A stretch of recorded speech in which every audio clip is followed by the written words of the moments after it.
เอาหลังจากให้ผู้เพิ่นม่วนปิ่นม่วนให้เบิ่งนี่เพิ่นม่วนให้เบิ่งม่วนมาม่วนมาฮอดหม้องนี้ก็เพิ่นว่ากันเน็บไว้แบบนี้บัดนี้ก็มาเริ่มม่วนครั้งนี้มาอันนี้เจ้าของม่วนเองเพิ่นบอกแต่ฝ่ายนั้นแล้วฝ่ายนี้เฮาม่วนเองเฮ็ดคือเพิ่นบอกม่วนมามาจอดกันแล้วก็มาเน็บไว้นี่คือกันม่วนหวด วิธีม่วนหวดตอกนี่มันยาวตอกมันยาวก็สิตัดออกจังหน่อยตอกมันยาวก็ตัดออกจังหน่อย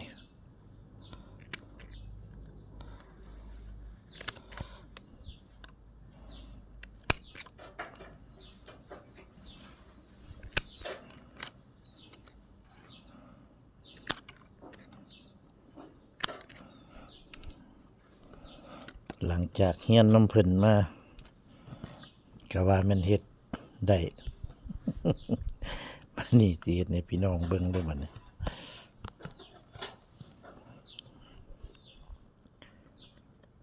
วิธีม้วนเพิ่นสิแยกตอกออกเป็น2แถวนี่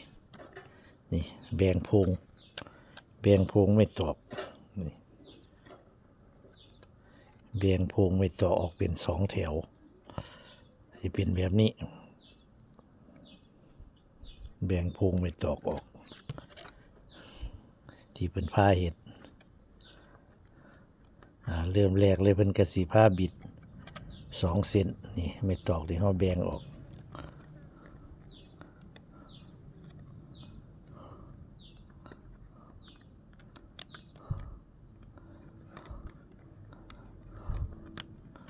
บิด2 เซน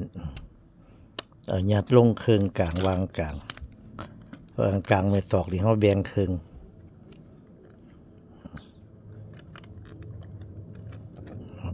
เราก็ยัดลงกลางนี่ยัดลงเครื่องกลางก็จะประมาณนี้บัดนี้เขากะนี่เอาเส้นที่เขาแบ่งไวไฟนั่นเส้นนี้มันสิอยู่ฝั่งนั้นเส้นมันสิอยู่ฝั่งนั้นเส้นนี้อยู่ฝั่งนี้พวกนี้มันสิอยู่ฝั่งนี้บัดนี้เขากะเอาเส้นอยู่ฝั่งนั้นเส้นที่แรงนับจากพี่ไปเป็นเส้นที่2เส้นที่แรกของฝั่งนั้นดึงหัดมานี่เป็นสีหัดมาไว้แบบนี้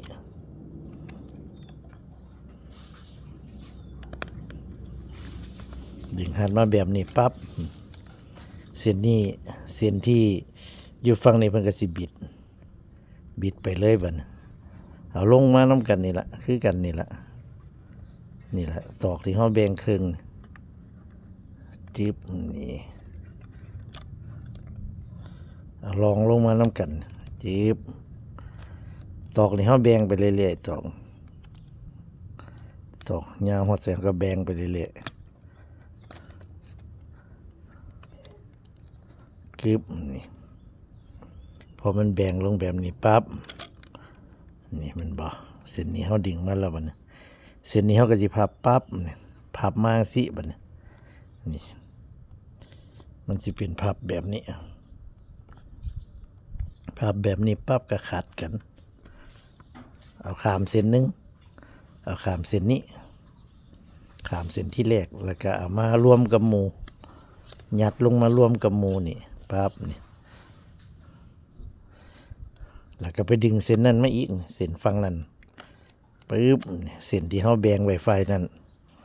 ดึงมาปึ๊บแล้วเขาก็มาพับเส้นนี้พับปั๊บแบ่งไม่ตอกคือเก่าเอาลงตามแบ่งไม่ตอก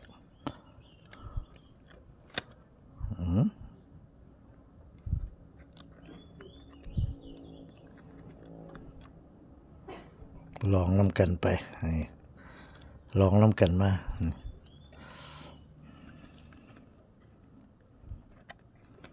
นี่ตามที่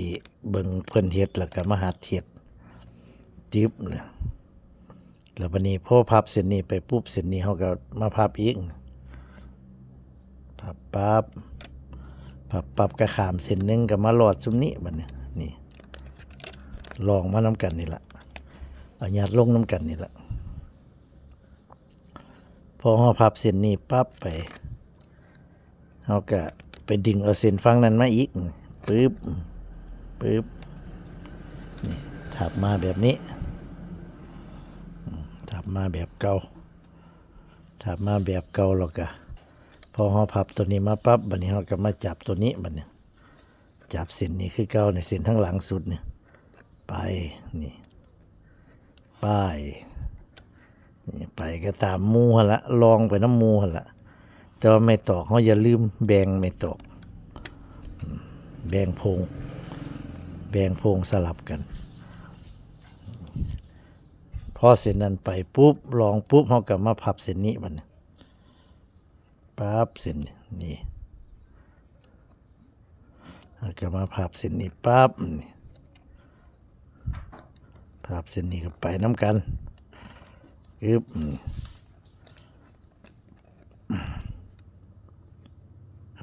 เส้นละพอไปน้ำกันปุ๊บเขากะมาดึงเส้นนี้ปุ๊บมาอีกเส้นที่มันอยู่ฝั่งนั้นที่เขาแบ่งไม่ตอกให้มันอยู่ฝั่งนั้นเนี่ยเขาแบ่งแบบนี้สลับเส้นแบ่งสลับเส้นแบ่งให้มันสลับเส้นอันเส้นนี้อยู่ไฟนี้เส้นถัดมานี่ต้องอยู่ไฟนั้นแล้วก็เส้นนี้อยู่ไฟนี้เส้นต่อมาก็อยู่ไฟนั้นสินะแบ่งให้มันลงตัวกันพอดีปั๊บปั๊บตัวนี้ปั๊บแล้วก็ตัวนี้เขาก็บิดไปอีกครับนี่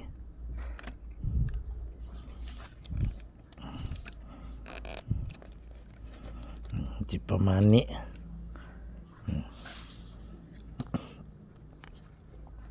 เส้นนี้ก็พับอีกคือเก่าปั๊บนี่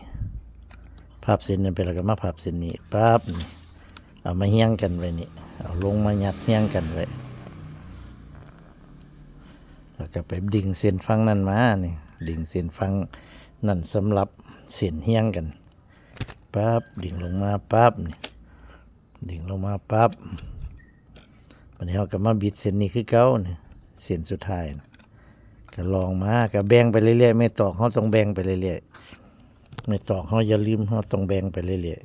ๆนี่เขาต้องแบ่งโพงไม่ตอกสลับเส้นกันเส้นนี้ขึ้นเส้นนั้นลงเส้นนี้ขึ้นเดี๋ยวก็มาพับตัวนี้ปั๊บอีกปั๊บมา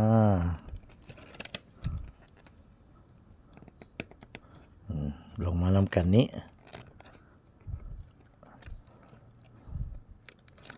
ลงไปน้ำกันปั๊บนี่สลับเส้นอยู่นี่เส้นนี้เขาก็พับมาปั๊บอีกนี่มาติ่งนี่ไว้ตัวนี้เขาก็จัดลงไปเท่าที่มันสิลงได้แล้วก็มาบิดตัวนี้อีกปั๊บนี่ลงไปครับปั๊บลงไปเส้นนี้ก็ปั๊บไปอีกเส้นต่อมาเนี่ยมันสิเป็นแบบเดียวกันไปจึ๊บ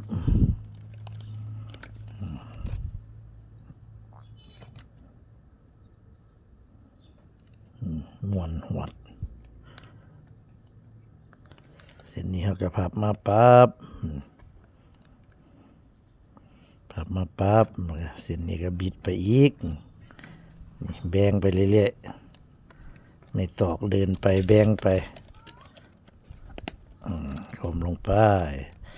แล้วก็มาพับเส้นนี้อีกไปน้ำกันเข้าปองเดียวกันไปปั๊บแต่ว่าอย่าลืมเอาไว้ทั้งนอกขัดเส้นหนึ่งแล้วก็ลองตามหมู่ปะนั้นปั๊บแล้วก็ดึงเส้นฝั่งนั้นมาอีกกึบนี่แล้วก็บิดเส้นนี้ไป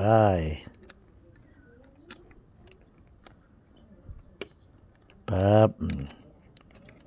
แบ่งไปเรื่อยๆแล้วก็บิดปั๊บ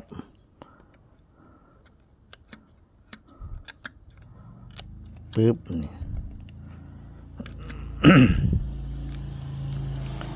เส้ ส้นนี้ก็ปั๊บมาคือเก่านี่ไปเรื่อยๆได้พี่น้องเส้นนี้ก็ปั๊บไป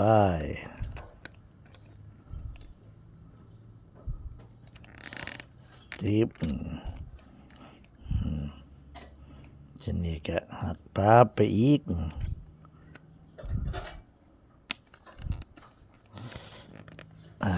นี่แบ่งตอกอย่าลืมแบ่งตอกจิ๊บเส้นนี้ก็หักมาคือเก่าเนี่ยอย่าลืมหักมาเส้นไปนั่นปึ๊บปั๊บหักมาเส้นนี้ก็ไปอีกแบบเก่าตลอด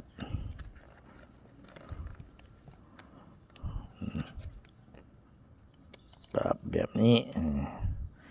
เส้นนี้ก็ไปกึบ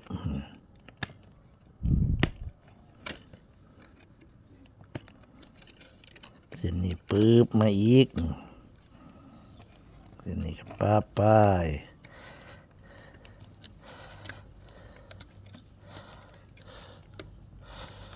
กึบเส้นนี้ก็ปึ๊บไป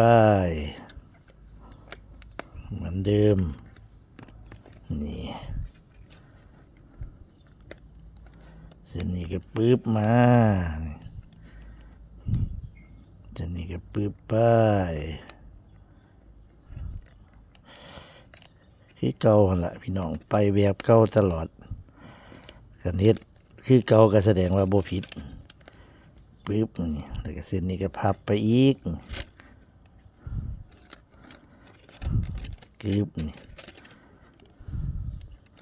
เส้นนี้พับมานี่ส่วนตอกมันอยากสั่นส่วนตอกมันอยากสั่นอยากมินแต่ว่าก็บ่เป็นหยังถึงคือเก่ากึบนี่เส้นนี้ไปกึบกึบนี่ไป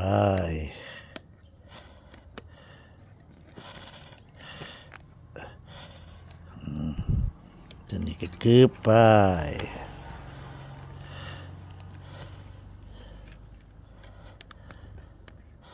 เส้นนี้ปึ๊บมาเส้นนี้ปึ๊บไปอย่าลืมแบ่งตอก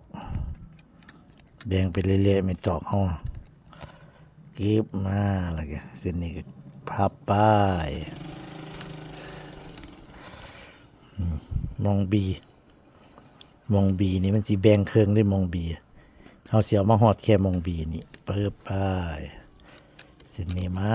ปึ๊บมาบัดนี้สิเป็นเส้นยาวเลยได้บัดนี้พี่น้องสิเป็นเส้นยาวได้บัดนี้กึบไป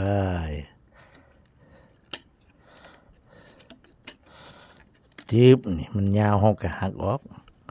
เอาแค่ฮอดบีเอาแค่ฮอดใจกลางบีจิ๊บจึ๊บนี่ลงนั้นแล้วเส้นนี้เฮาก็ปั๊บไปก็เอาแค่ใจกลางบีคือกันนี่ก็ได้จิ๊บนี่จิ๊บเส้นนี้ปึ๊บมา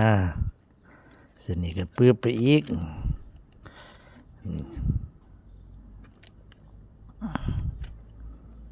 จิ๊บ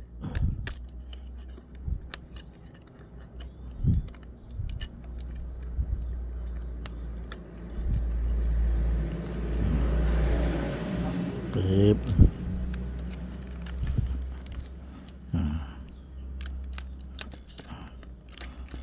เอาแค่นี้สุดตัวนี้ไฟเนี่ยตัวนี้เขาก็ดึงลงมาพับลงมาเลยเขาบ่พับเดียวก็ได้ตัวนึงเอาตัวนี้พับไปต้องพับไหมกันบ่ใส่มันสิดีดออกนี่ตัวนี้เขาก็มาแหลมปลาย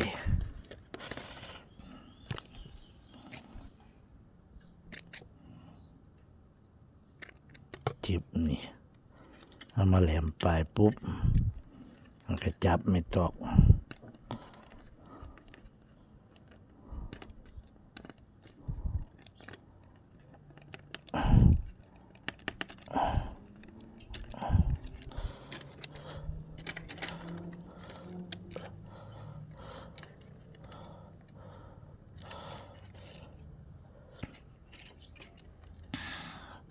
น็บซ่อนไว้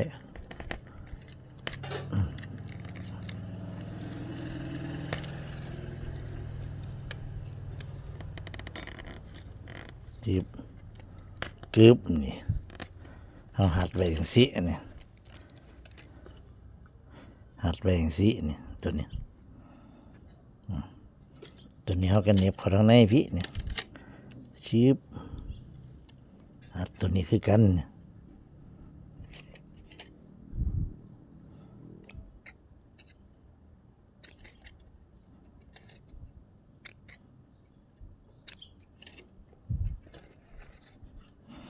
ชิบสอดพี่ก็ได้ไปสอดไปตามลายมันนี่ละรถ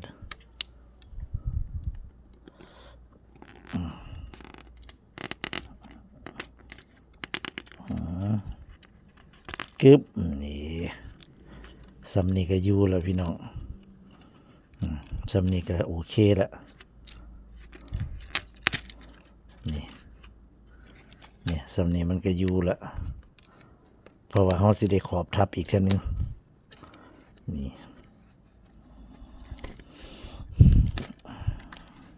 นี่เป็นอย่างไรเข้าใจบ่พี่น้องนี่วิธีม้วน